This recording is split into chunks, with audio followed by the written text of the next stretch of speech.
That sound is always so creepy. I will let you take it away, Maria. Yay! Okay, well, hello, welcome. I'm so happy that we're able to do this finally. And it's nice to finally see everyone's faces. Thank you. I guess not in person, but close enough. At least something. Yeah, so something. But I'm really happy we could all be here. I just wanted to have you, Jordyn, maybe just give a brief little intro about yourself, if you'd like, just to introduce yourself to the world. Yeah, no. So my name is Jordyn Knapp. I graduated from SUNY Oneonta in 2016.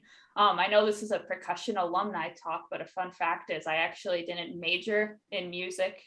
So I was a psychology major, but I minored in music performance.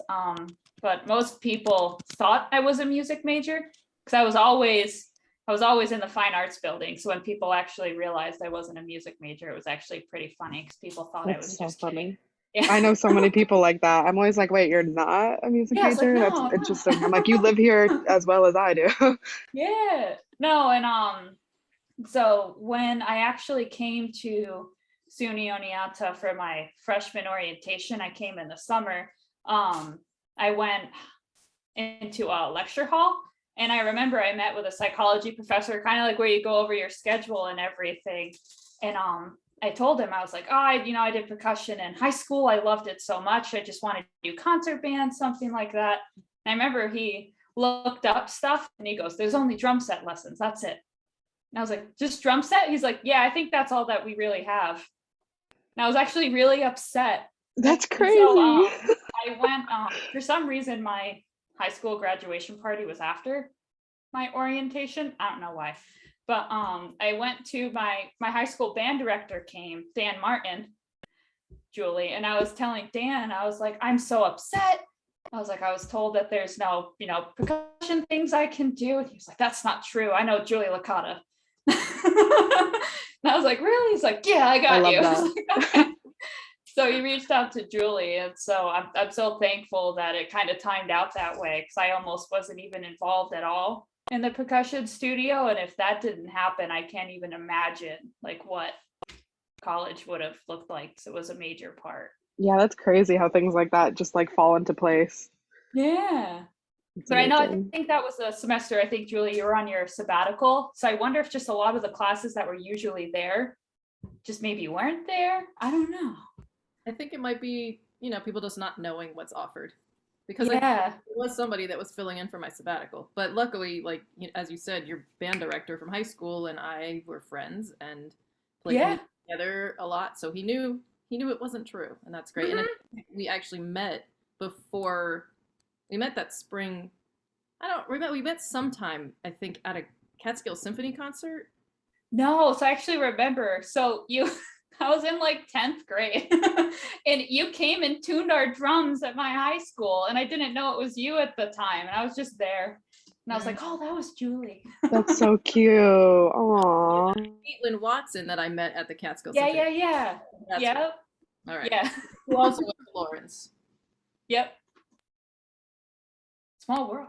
Yeah, I was gonna say, wow, what are the odds? Yeah. But yeah, wow, that's awesome. Yeah. So how would you say that your experience at Oneonta was in terms of like getting you ready for after college and like being a real adult contributing to society? Was there anything that really stood out to you that like really was a not life changing necessarily, but something that really pointed you in the right direction at Oneonta?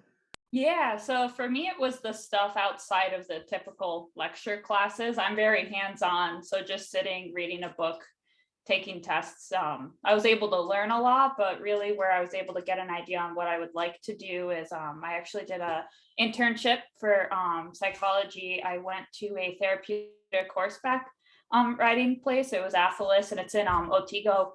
And I was able to learn so much there and I loved it, but I realized that to be able to be licensed equine assisted therapy person, I would have to like show horses, and there were a lot of certain hours for things. And I was like, I like it, but not that much. But it kind of got me in the right direction, because a lot of people who were coming were people in the population I work with now, which are individuals with disabilities. And so I loved working with them, talking with them, kind of connecting with their parents, making a rapport. And then I did it technically wasn't an independent study. I remember we kind of like just made my lessons kind of just looking into music therapy with Julie. And we went to a one of the adult day programs in Oneonta. It was part of ARC, right? And we went and did a drum circle, I think. And I loved that. And so it's kind of, I think, just taking advantage of the internship and other opportunities just that Oneonta had, and just kind of going with that. That's great. That's really insightful, because I feel like a lot of people definitely don't realize all the opportunities that there are at college. It's only like what you immediately like see in your circle, and there's so many different opportunities out there. Yeah, and I know on music industry, I think it's a requirement that you do something, right? Which I think is Yeah, you have to do an internship. Yep. Yeah. Yeah, I would agree with that too. It's just like real world experience is like you can't teach it, Yeah. That's awesome. So while you were at Oneonta, what clubs were you a part of? So I did Drumline. I was part of psychology club. And I was actually part of the campus Harry Potter club for a while, almost my whole time there. And that's actually where I met my best friend, Sam Jackson, who was in Drumline. And I kind of thank Drumline for bringing us together, because we actually met because I had the quaffle, right? And so she was the keeper protecting the hoops, and I threw it and I hit her in the face, and I broke her glasses, and I didn't even know her. And so it was like this like awkward thing where we both kind of walked away like, oh, I'm gonna avoid that person. And then we come into Drumline, and she shows up in a sling, and I was like, oh no. And it was unrelated. She somehow injured herself another way. But if it wasn't for Drumline, I just can't imagine what that friendship kind of would have turned out, because I made friends through her friends, and just so yeah. So I think that's so cool. Yeah, that's about the only clubs really. I think I really did. I tried and while sorry, volleyball. I think I went once, and then I just got distracted with all the percussion stuff, because I honestly I cared about that more, and I was like, oh yeah, I was a part of that, but I like went once. Understandable. So when you were in drumline and percussion stuff, do you feel like there were any like transferable skills that you gained? So like, because you said you didn't you weren't a music major, so were there any like skills that you feel like you picked up, or like anything that drumline helped to cultivate in you? Yeah, so I would say leadership, and it also just really brought together just, I'd say, my organizational skills. I've always been an organized person, and I just remember just trying to coordinate when we all would meet, and just kind of setting, communicating with the, I think athletics, just to kind of figure out the game schedule, making sure people would be there, just kind of leadership along that lines. And then I remember, I don't know what has changed with the M201 storage with the Drumline stuff, but I remember the cabinet was a mess. For me, it probably was fine, but I was just like, it was a mess now. And just how everything was stacked on the shelves was a mess. And I remember I was telling my dad about it. My dad's a kind of person, Julie met him. He's like, I can help. I'm like, okay.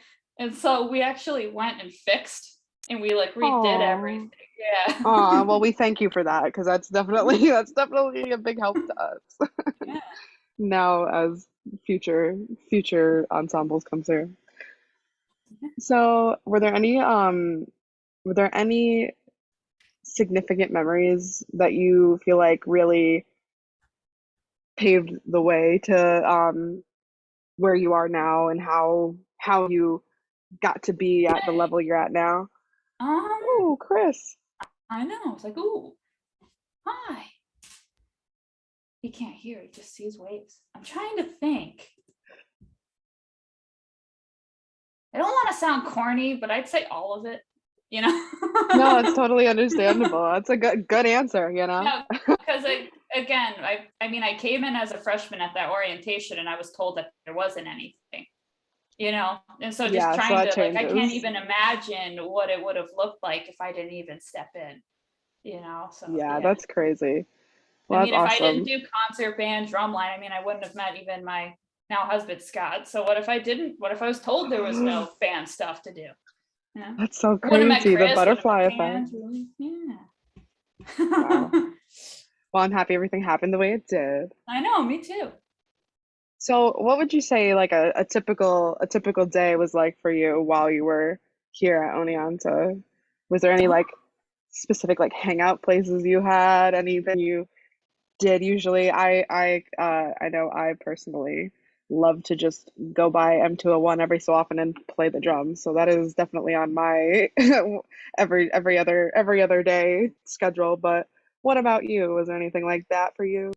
Yeah, I think we all kind of hung out. I don't know what it's called, but that's spot like that computer lab area. Just I feel like we all just kind of like shoved into that little space. It's That's that's funny. where I was most of the time, and that's why I think I'd even do all some of my psychology stuff there. Sometimes if no one had the lesson room, like where you could go practice, if no one had that signed out, sometimes I would just go in there and sit in there. I think I took a nap in there once.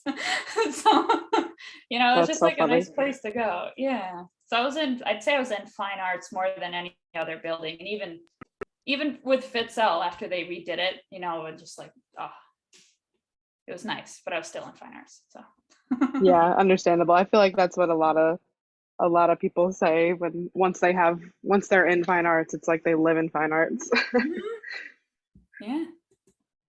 Yeah. So how sorry, don't mind me. Okay.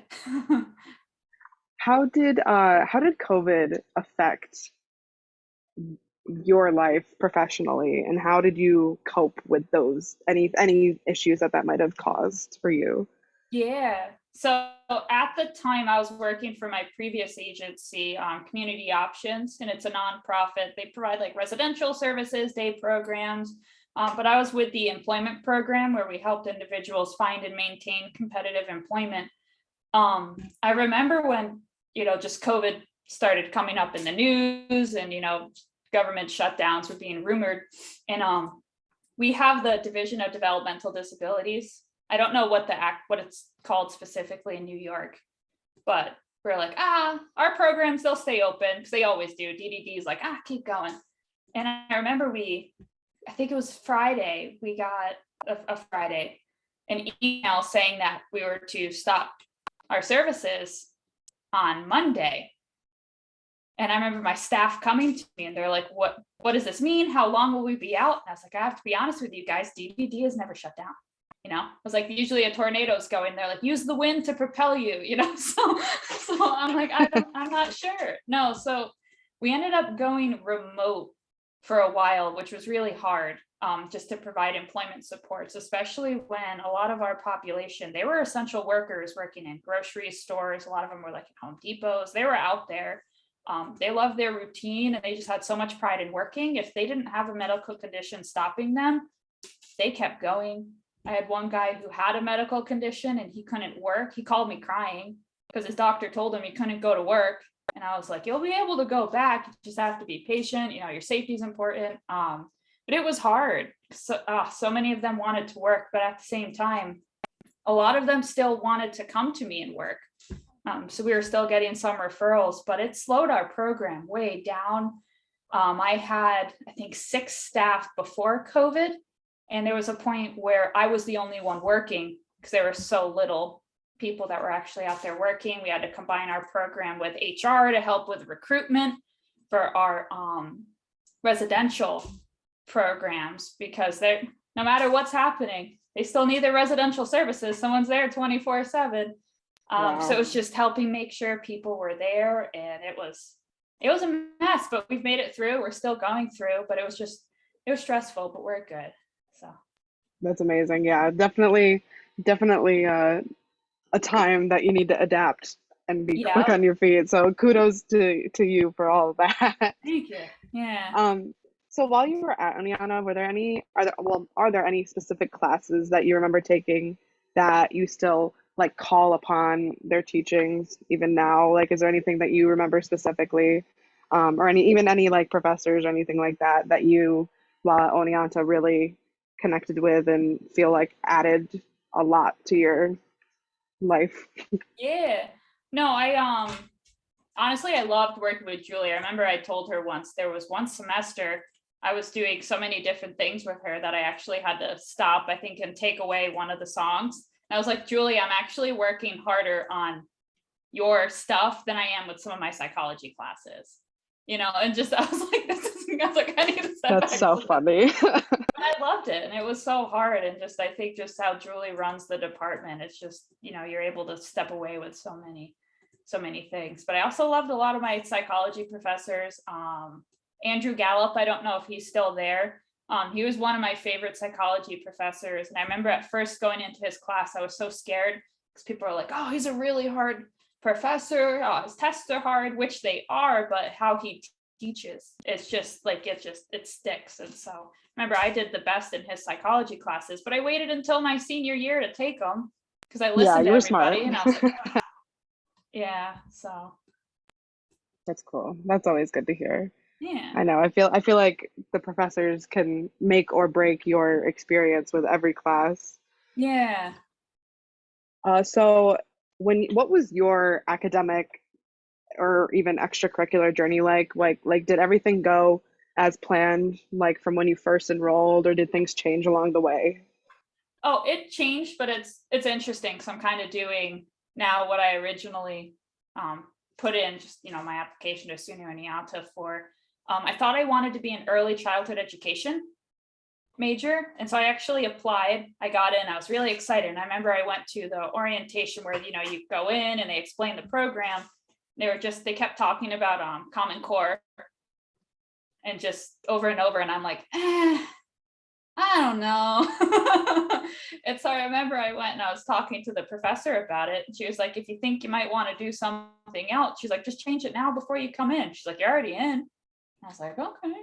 And so I just went with psychology. I was like, I don't know. And so I just picked one, but I was able to find out with a lot of my classes that I was in the right direction. So, and I actually ended up, since I wasn't a music major, with all of the ensembles, orchestra, concert band lessons. I know I think music majors, right? You take it and it only counts once. For me, it counted every time. Wow. I didn't know until the end of my sophomore year when I checked. I think they just switched over to Blackboard where you could like really look at your degree, and it said I was projected to be a senior. And I was like, oh. That's So I ended nice. up Yeah. graduating in 3 years, and a lot of the courses I was taking with ensembles and stuff were higher level too. So I met so many of those requirements. I was like, Wow. yeah. So I was able to get out in 3 years. So That's fun. That's so yeah. exciting. So it was escalated a little bit. Yeah. Unintentionally. Yeah. All good things though, Yeah. So speaking of like exiting the college, what were there any resources that you used to get from college itself to like the job market, say any resources that you utilized, whether it was a person or even like a department on campus, like the Student Learning Center or something? So I can't remember. She left. I can't remember her name right now, but I did use the Student Learning Center a little bit. I can't remember who the previous person was. I have her on. I'm connected with her on LinkedIn. Oh, I can't remember. But I actually spoke with her a lot, and I actually went to her office once and kind of sat down with her before my internship and then after, because she actually led the careers in psychology class. And I remember she was actually the one who recommended that therapeutic horseback riding to me, because we were just talking about things that we enjoyed in the class. And I just mentioned riding horses, and she just brought it up. She was like, oh, you rode horses, you might like this. I was like, okay. And so she sent me the contacts for it, and I was able to do the internship there. So I think it's just kind of taking advantage of everything that, Oneonta has to offer. Don't be just try it out, just go. Yeah, that's really good advice, because I feel like a lot of people even they might not even know what resources the campus has, and it's just like being open to it all and asking when you don't know too, I feel like is so undervalued. Well, look, you're paying for it. May as well use it. Yeah, right, exactly. You know? Yeah. Yeah. When you were going to college here, were there any like big hurdles that you feel like really, really were gonna make or break your trajectory, or anything like specific that really got in the way at one point? And how did you Um, overcome that, if yeah. so? No, so I would say I kind of mentioned it before, but I was from, like the little town of Lawrence, two towns nearby. And so I was about, I don't know, 15, 20 minutes from campus. So I actually started out commuting to school, which I liked, but then I realized I wasn't really connecting with anyone on campus. I wasn't really being a part of, just campus life, the community. I wasn't really in any clubs at the time. And so I remember I was doing it at first just, to save money, because it saved a lot of money. But I remember I went back to my mom and I was just like, look, I was like, I feel like I just do class and I come home. I was like, I wasn't making any new friends or anything. And I was just like, I think I need to change something. So I think that was one hurdle too, just figuring out too how financially I could do that. I can't remember where I went to I don't know what it was called. I don't want to say the housing, wherever you go to kind of figure out residential and just where you can go. Oh, Res Life. Yeah. So I went Yeah. there and I met with someone and he kind of asked, like, do you have a preference on any hall? I was like, no. I was like, just get me in. I was like, I don't know. Just on campus. Yeah, I was like, I'd like to be on campus, please. Yeah. So I was in Holbert Hall. Holbert. Yeah. So I was there. I was on I think I was on the 4th floor. So not Nice. the highest one, but the Yeah. one. Yeah. I was on the 6th floor when I was there for a semester. It was interesting. Yeah. No, so I did that, and also I think I had a job throughout my whole college career too, because I'm a person, if I have too much free time, I kind of don't know what to do with myself. So I need to make Me sure too. I have a Yep. lot of stuff going on. And it was just nice to have that extra income too, because I was supporting myself. And so that was really nice too. So it was also balancing. At one point, my last semester, it was tough because I was doing the internship. I was working sometimes 30 hours at the Sherwin-Williams paint store in Oneonta. And then I was taking, I don't know, maybe like 22, 24 credits just because I wanted to squeeze everything in. And so that was That's a tough, lot. but I knew I could Yep. do it. But I kept accidentally packing way too much in my semesters. And I was like, yeah, I'll be fine. But you're good. Yeah. Wow. Yeah. That's crazy. So how did you make sure that you were always on top of everything if you did have like a million things on your plate? Do you have any like tips on organizing or anything like that? Find a planner or at least a calendar that can work for you, whether it's use your Google Calendar or just even something as simple as on your phone. That's something I even work with the different clients that I work with. It's just kind of keep track of everything. At the beginning of every semester, when I'd get every syllabus from every class, I would take it and I would turn it into one paper.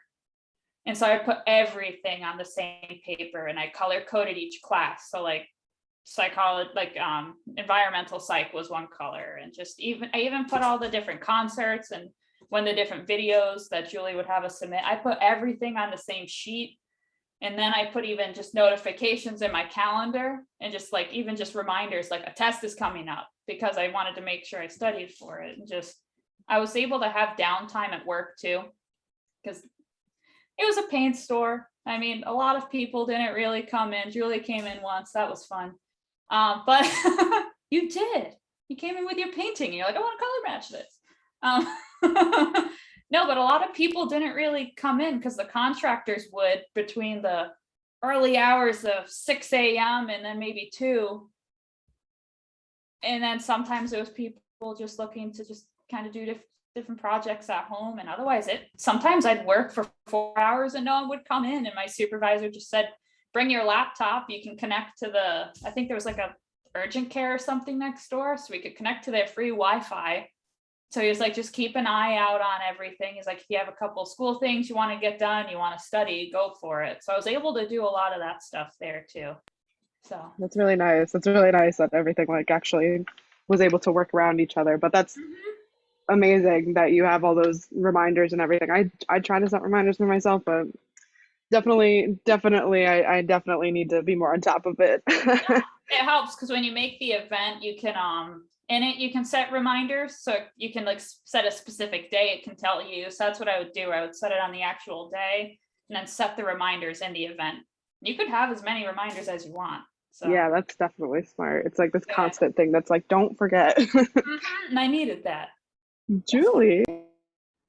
I just wanted to chime in to say that is exactly what I do.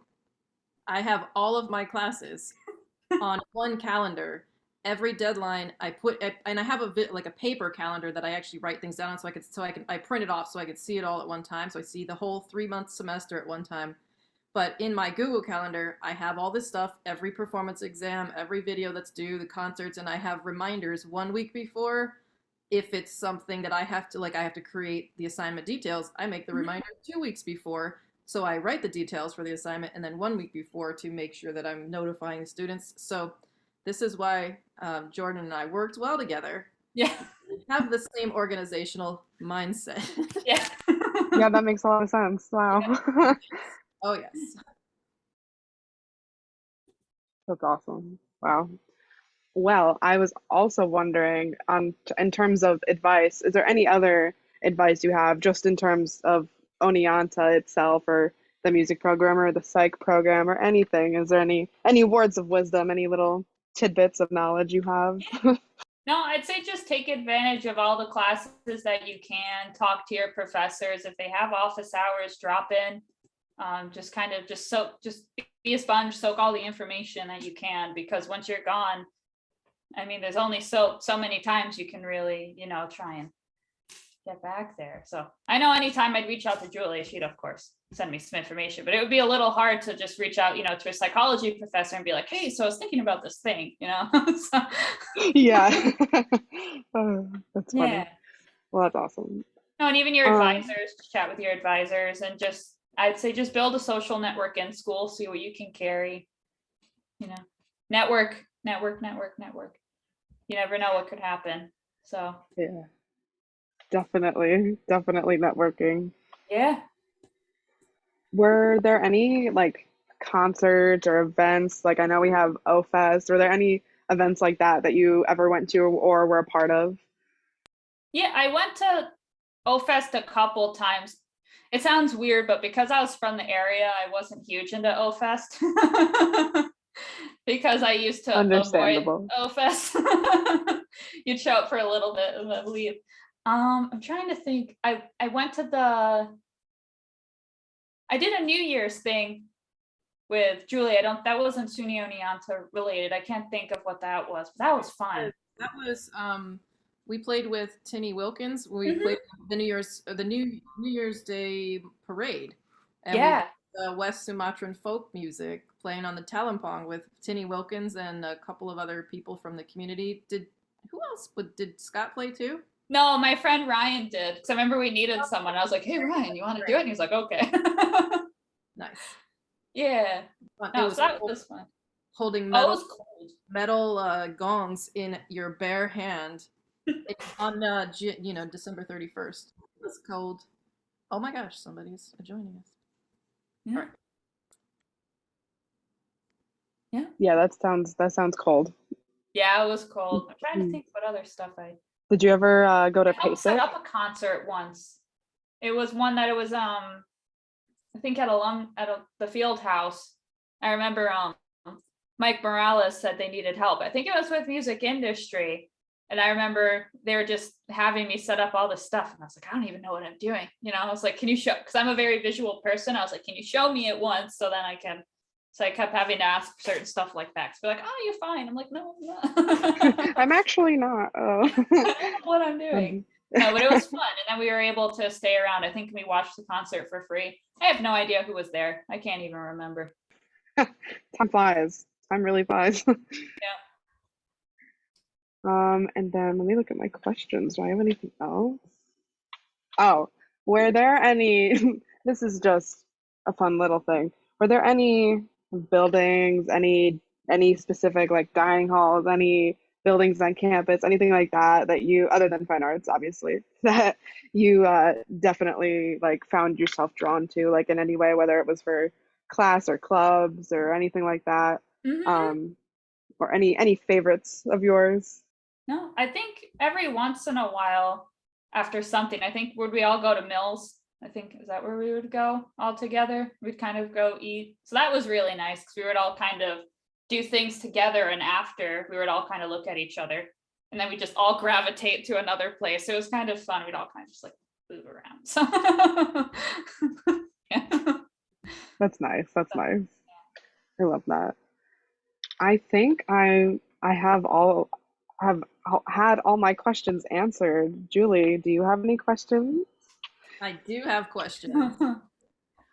So I think I've got two that I think are big questions. I want to hear more about your job first of all, Mhm. but I want to you mentioned networking, and we all know like this. Some people hate it, some people love it. Mhm. Um, we know who we are, but it is important. Yeah. So I want to know if you could talk about how what pieces, what networking connections did you make that kind of brought you on the path to the job that you currently have? Like what led, like if you think I have this job now, what happened?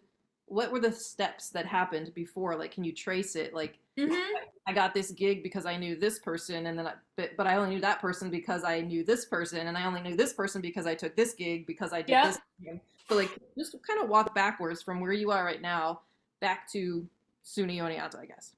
Yeah, Or so I'm gonna go the opposite way. So I'm gonna go from SUNY Oneonta to where I am now. So I did the therapeutic horseback riding internship, and then I did the lessons with Julie where we did some music therapy, and I went through the day program. And so when I graduated, I knew I was gonna move.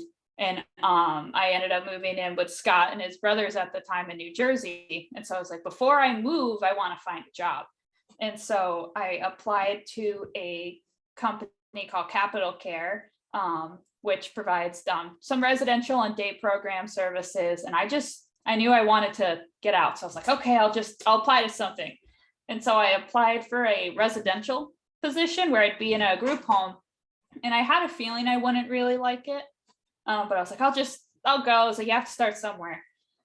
So I went on the interview, and I actually did the interview at the day program I ended up working at for my first job. And so I was getting interviewed by the residential director, and he was just asking me about my experience and everything. And also I wrote a cover letter, and he ended up printing my cover letter and resume double-sided. So it turned out he never even read my cover letter.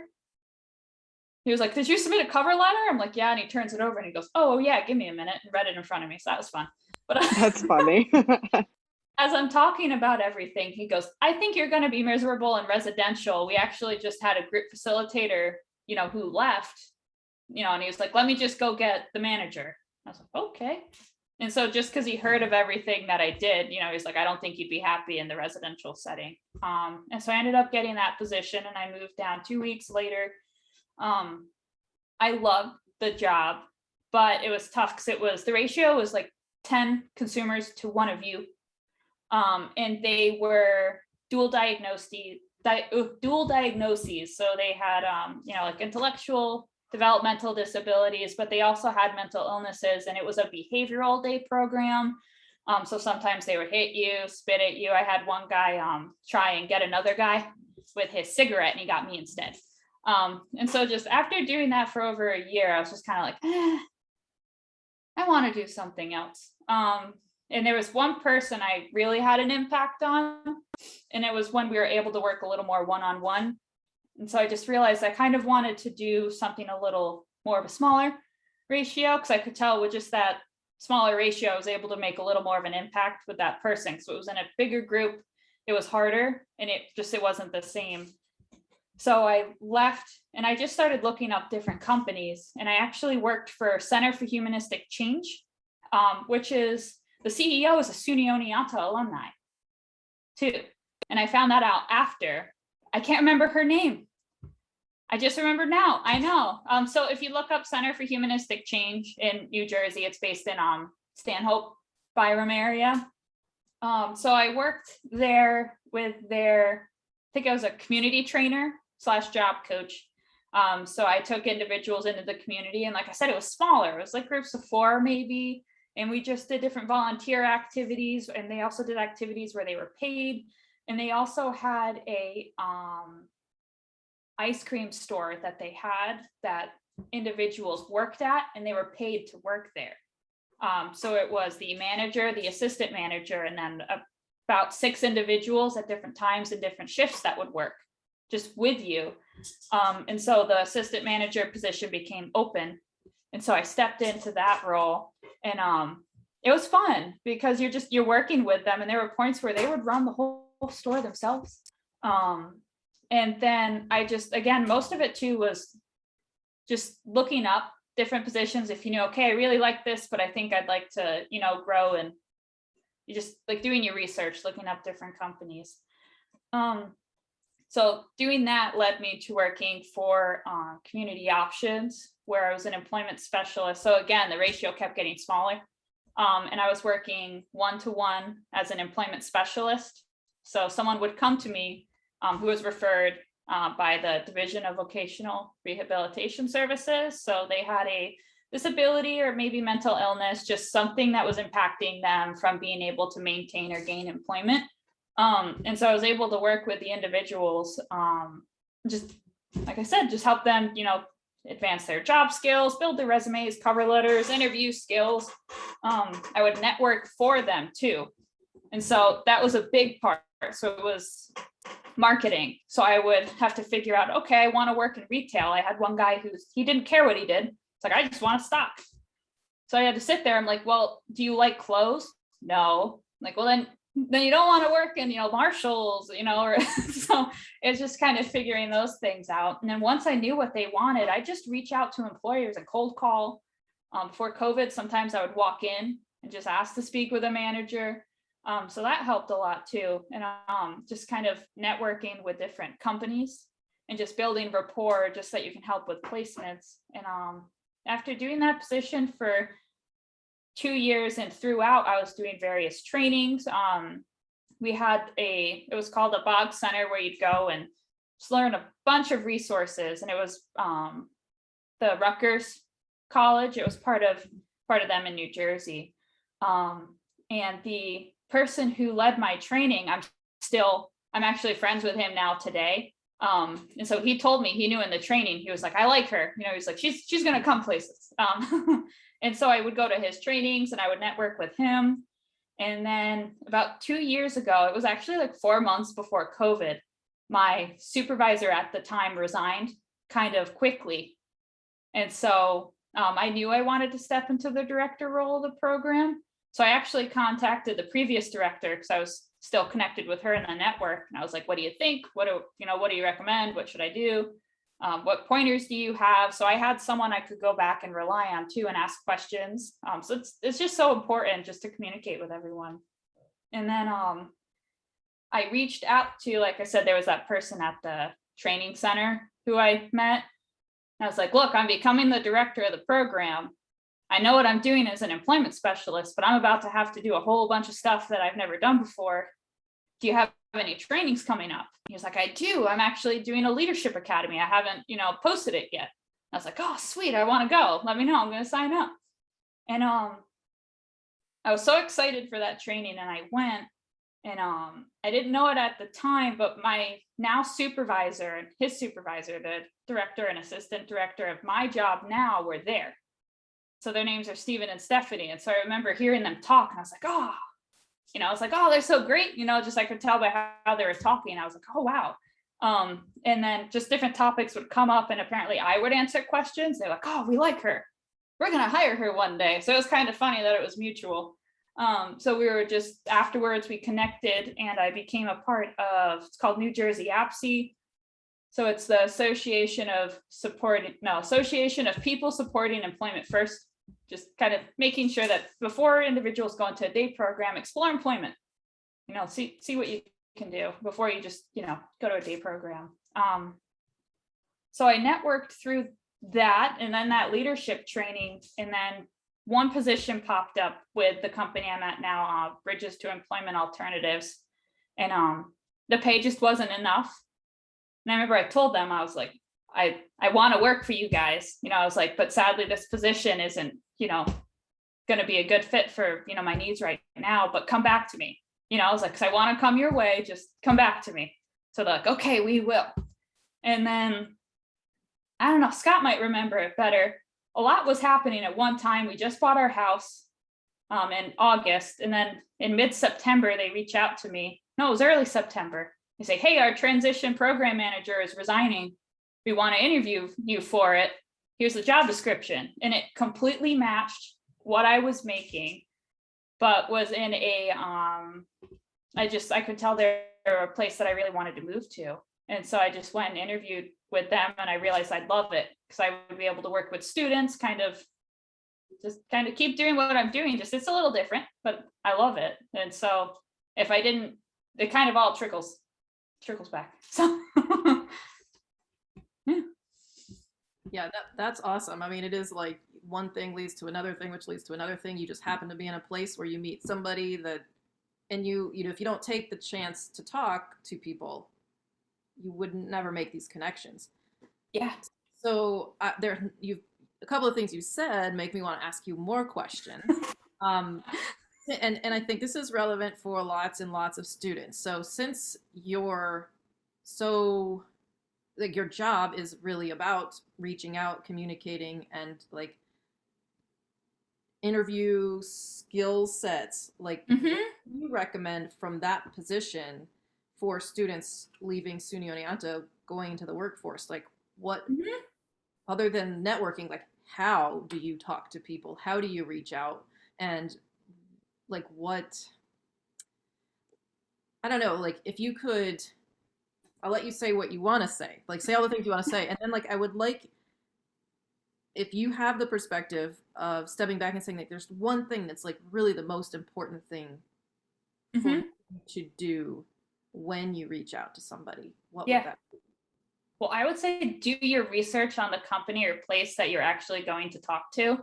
And that would be something that I would go over even with the consumers I was working with. They'd be like, oh, I really want to work for Marshalls. And I'm like, okay, why? Because I want to work with clothes. I'd be like, you can go work with clothes at Macy's. Why Marshalls? You know, and it's just kind of making sure that your answers to these questions actually relate to the place that you're talking to. You can just, you know, you want to make sure you show whoever you're talking to, whoever you're trying to network with, that you're actually interested in them, not just the fact that their company just kind of fits like this huge globe and they're just kind of in there. So I'd say make it more personal. Just do your research and practice interviewing. It's uncomfortable, but just do it. Even if it's as simple as I have a practice interview sheet template that I do with the consumers I would work with, where we would just sit. And the first time I wouldn't even let them practice. I would just read each question to them and I would record everything. And then after we would read it through, and then we'd go back and change things. And just over a time, we would just practice. And you want to fit the answers to your work experience, but also fit in with the role you're applying for. So every way you answer a question might be a little different too. So it's just, you want to practice, because the interview is you selling yourself and saying, this is why you want to hire me. Because there's so many other people that they're going to interview too, you know, so you need to try and stand out, and just doing your research, just saying why you want to work for them, just being specific. So, yeah. I think that's good advice. Yeah. So I know when we reached out to you at the end of the summer, I think, to schedule this, sorry, dropped my pencil. I let you know that, or you kind of were like, well, I'm not doing anything in music, so why do you want to talk to me? And actually, this same thing happened with our other guest this semester, which was Imani Jones. Same comment, you know, and she wasn't a music major either. She was a music theater major. And both of you just happened to spend a lot of time in the music department. So like, last year when we did this series, we had all people who were working in the music industry. And I really wanted to come into this semester to highlight people who did a lot of music, weren't music majors, and ended up in careers that don't focus on music. Though I'm sure that there are elements of the way that you do your work that is relatable to the experiences you had in music. Yeah. So I guess my question for you, if you can synthesize this quickly, is how do you what how do you see, or what do you see is the value of getting a liberal arts education or a broad education Mhm. at an institution like this, where you were able to do your major and participate in all these other extracurricular things and other academic things, other, I mean, you Yeah. probably had enough music credits to have uh, at least half of the music major, if not more. Yeah, I um, think I was just missing like the theory, which yes, I was horrible at. I wouldn't have survived. you So didn't want to go there. So like, what's the value of that as you're now 5 years out from graduating, right? Um, yeah. you do you see do you have a like a broader perspective on like the value of what a liberal arts education is and can do for people, and the participating in all these different things can do for people, even if it doesn't end up being a direct career path Hmm. that you're taking from school? No, I think it's great because I was able to just take so many classes and a variety of different things because you have the different, like level requisites that you need to make. And so I remember thinking too, just because you stick with your major ones, just so I did a lot of my psychology ones, I had some music ones. But I was also able, I was like, okay, what's something I want to learn more about? What's something that I think I might enjoy? And so I remember just really reading class descriptions of things. And I think one semester I took anthropology and I loved it. And again, and it was on my senior year, and it actually made me think. I remember telling Scott, I loved it so much. I was like, do I double major in it? Because I found it so interesting. Um, but I was also done. I was just like, nah, I'm just gonna graduate. No, so I think with just the liberal arts degree, you're just able to. I think there's just so many different options and things that you can choose from to learn from. So, mm. Awesome. So sort of fun wrap up questions. Okay. Do you still play music? Do I still? A little bit. So So it's actually really dorky, but Scott and I made our own we jokingly made our own little band called Pro Duo. this is what I was hoping to hear. Thank you. I Continue. thought so. Yeah. No, it's so yeah, so sometimes we do that and we just like make dorky little songs. And actually we made one just surrounding around the sound of a cowbell because we thought it would be funny. So because cowbells are the best. So it's called Cowbell Duo. It's called Cowbell Duo. Yeah. We have a really good time. We'll post these publicly. Not yet. I'm still working on mixing them. It's like a years long process, but Cool. it's definitely a spare time deal. But we Oh, make time for us job to do it. Just the mixing it's been put on hold a little bit, just life. But yeah. Mm-hmm. Well, we also had his computer overheated or something, and we actually lost a lot of stuff. Oh no. Yeah. Yeah, I had a Mac Mini, and I was doing something. It was just, the normal wear and tear over the years. I guess it just decided to quit in the middle of me doing something. So it's dead. I had a large backup. So if there's anything you can learn, especially I don't want to derail your thing, but as a music person, especially if you're recording, save, backup, everything all the time. Oh yeah.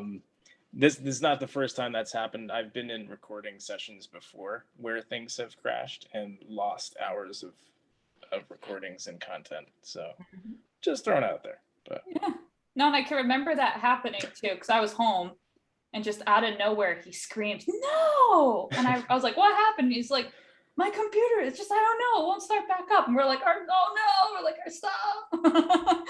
And all we cared about was that the music we made. And all my files for everything else didn't matter. It was that music that we were making together that really just, it hurt my soul. But again, I had the backup, so it's okay. Man. Well, I look forward to hearing the release. I hope you give me a personal invitation to view it, because I'm very curious about the Cowbell Duet. It's a good one. So my last question, and I think that you two and Chris were there, and maybe Dan was there too. Do you all remember our music therapy improv session? The one in which we ended up. Everything ended up on the floor, right? Yes. Yeah. Yeah, we have this picture of it. I think about it a lot, believe it or I not. do. I know. Can you tell Maria about this? So I actually wasn't in it. Oh, you weren't. No. So You Sam were- and I weren't. I don't remember. I wasn't in it. Maybe it was Haley, or maybe it was Sam and I that weren't in it. I know So I remember Chris was in it. we were watching. I remember who it was. We were just watching everything unfold, and we're like, "Wow." You were in the room. You just Yes, weren't. I was in the room. I just wasn't part. Yeah, I wasn't a part of it. Well, so, I think I came in at the end because I was like, eh. It's one of those things. I don't remember how it started. I remember how it ended, obviously.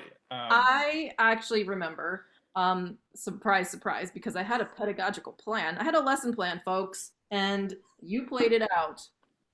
Naturally. Such talent. So, oh my God, yes.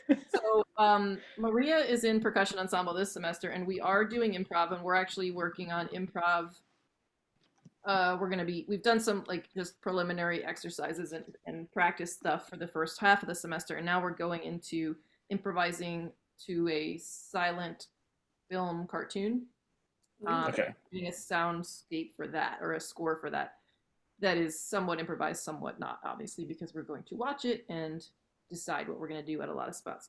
So, but Maria, this is related to the experience that we had a couple of weeks ago that you weren't at, when I asked Hassan and Nico to improvise based on each other's character.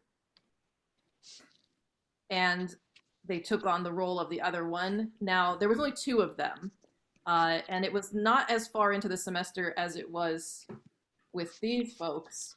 And there was like 7 or 8 people in percussion ensemble that semester. So what happened was... Now I remember. Yeah. So what happened was we all played... No, I wasn't playing. I was watching. Played the way that we play.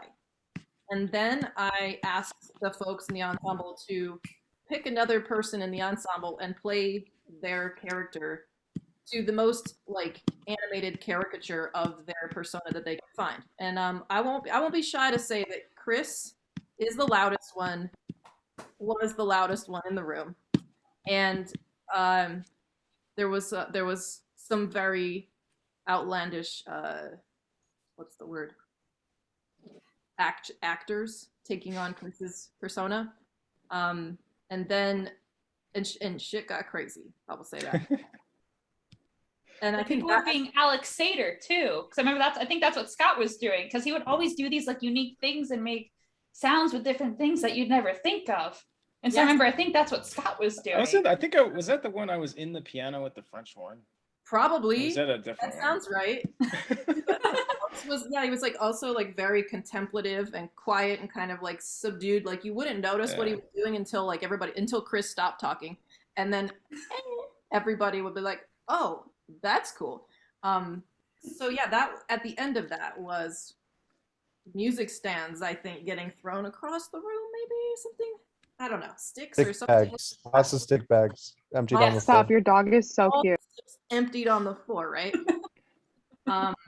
Yeah. So that was awesome, and I think that is the most epic improv that has ever happened in my tenure at the SUNY Oneonta. It was intense. Like you said, I'm not even kidding. I legit. Go ahead, therapeutic Chris. too. No, it was like a exercise in improv and like music therapy, and we knew that like if you just came into that setting, you wouldn't have gotten it. Like you had to be part of it. Mm-hmm. It was great. It really was. Mm-hmm. Yeah.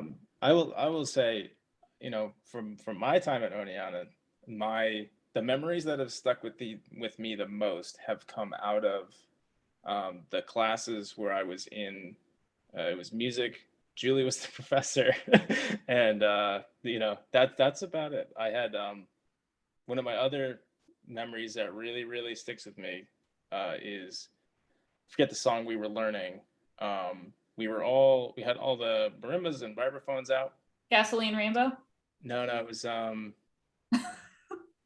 it wasn't the Daft Punk song. We were covering the other song. Sail? Sail. Yeah. So we had the music out in front of us on stands, all trying to like read this sheet music to play that song. And it just was not happening, wasn't coming together. And Julie just kind of walked over, grabbed all of our stands and threw them on the ground and said, just use your ear and play the damn song. And we all kind of looked at each other and were like, Okay. oh damn. And we did. But it was actually a really nice lesson and just sort of, you know, just sometimes you need to just, make it happen. Yeah. Stop Yeah. relying on something else or someone else and just, communicate with each other, put it together, and let's make this happen. And yeah, that's another one I bring with me to my job. But Yeah. That's interesting too, like when you think about it, that how literacy can sometimes get in the way. yes. Yes. Well, Nice. this has been awesome. I know. I liked it. And Yeah, Dana, thank you all. yeah, we have lots of alumni here. And for those of you that popped in later, this is being recorded and it's going to be posted on the SUNY Alumni Association YouTube channel. So you'll have a link to it when we get it soon, I think. Nice. Does anybody have any last words? Jordyn, Maria?